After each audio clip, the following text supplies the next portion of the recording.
Greetings and welcome, ladies and gentlemen. This is episode 31 of Karl's Spirit Month, or whatever this is. Tonight, we're going to be tasting Bib and Tucker bourbon. This Bib and Tucker, beautiful little bottle. We'll talk about that in a moment. So Bib and Tucker is a bourbon produced by 35 Maple Street. That's the name of the distillery or the company.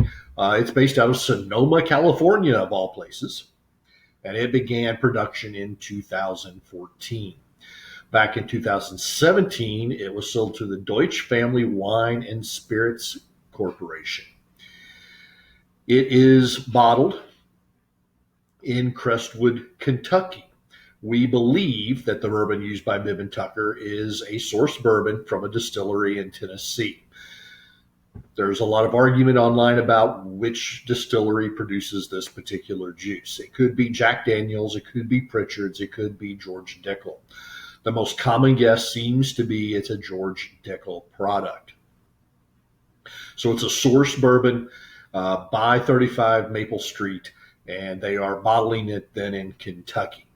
So think about that. This is a California company owned by another California company buying juice from a distillery in Tennessee and then bottling it in Kentucky. So you can do your own math on that. It is a double distilled product, which means they distill it once in a column still, and then they distill it a second time in a more traditional pot still. It is also non-chill filtered. It's supposed to preserve the taste and the color of the production. The phrase itself, Bib and Tucker, right on the label, it says this is, they even use the word on the rough and tumble early days. The phrase Bib and Tucker was used to describe your finest attire. And so it's supposed to be you getting dressed up in your Sunday best, so to speak. So that is supposed to imply to us that this is the best product available. So let's talk a little bit about the bourbon itself. In the glass, it's a medium copper.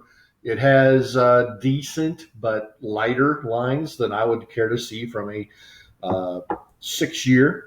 By the way, I didn't do the mash bill on this. It is 70% corn, 26% rye, so it's a very high rye bourbon, and 4% barley. There is no age statement, but the company has said for years that they're using 6-year-old juice, and it is bottled at 92 proof. Also, another thing that I ran across that everybody agrees on, that Bib and Tucker, or 35 Maple Street, uses a #1 charred new oak barrel. This is the absolute lightest charring you can do. We're talking about putting a barrel in flame for about 10 to 12 seconds. It's just enough to darken the inside of the wood. And we're going to touch back on that here in a little bit. As I was mentioning, decent lines. From a 6-year bourbon, I would expect to see these a little bit more, especially with 70% corn. Obviously, you can't tell what it looks like in the bottle because they're using a really old brown tinted bottle. Kind of looks medicinal almost. So the nose. My first impression is alcohol. I get a lot of ethanol flavor here right off the top. But this is followed by two smells. One is a rather green or raw smell. It's not like it's quite finished. So that's kind of an odd aroma for a 6-year-old bourbon. I hesitate to use this term because it doesn't quite smell that way, but I can best describe it using that, I guess. And it's kind of like a freshly mown lawn smell. So very greeny grass type. I'm also getting some raw corn on here. That's the second note.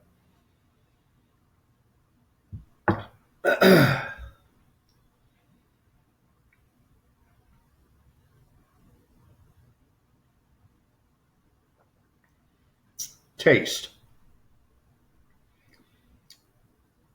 Rye predominates. Okay, it's 26% rye. It's going to, right? but it doesn't have an exhaustively painful burn for that much rye. It's fairly well tempered. The next thing I get is corn. Again, some raw corn there. Not quite cornmeal, but more just corn syrup almost. But by far the biggest for me, I think, is the black licorice flavor. That's not a flavor I generally care for. I stay away from licorice for the most part, but it is definitely in this drink. There's really very little classic bourbon notes here. There's just not a lot of those notes of vanillas and caramels and brown sugars that I tend to enjoy more. I'm going to go out on a limb, and my best guess is they use that number one char. It didn't open wood enough and caramelize the sugars in the wood to help draw that into the bourbon. It just wasn't a deep enough burn. I think they're wanting to go for a more delicate flavor profile. I think they have that.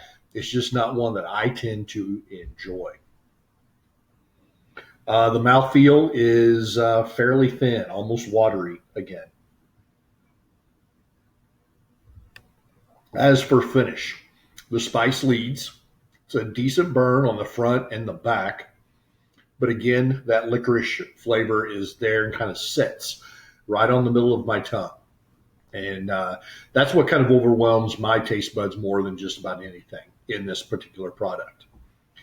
So, Bib and Tucker, it's priced around $50, but to me, it totally misses the traditional bourbon profile.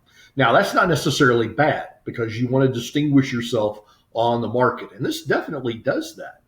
But for me, there are plenty of other bourbons out there at that particular price point, or better yet, cheaper, that I would rather have and are simply, in my mind, better tasting. It just wasn't that enjoyable to me. I have had worse. Look at episode 29. Not one of my favorites. But Bib and Tucker is not terrible. It's just not my particular favorite profile. So on the Karl scale, what am I going to give this? It's unique. I'm going to give it that.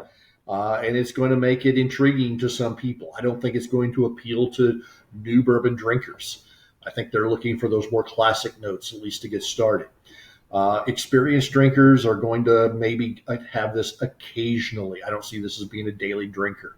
It just doesn't have those classic flavors. So Karl is going to give this 2.5 stars. 2.5 stars. Actually, for me, the whole highlight of this bottle is the bottle itself. It's a beautiful, old, antique-y looking bottle. It's kind of nice. It's got nice raised lettering. It's got some little flourishes on there. It's really pretty, but it's not enough to overcome the deficit that is the product in the bottle. And as I said before, that's what's really important. So, ladies and gentlemen, that's Bib and Tucker Bourbon, a company out of California, distilled probably in Tennessee and bottled in Kentucky. So you can figure that one out on your own. But, ladies and gentlemen, as always, I want you to stay safe, peace, and happy pours.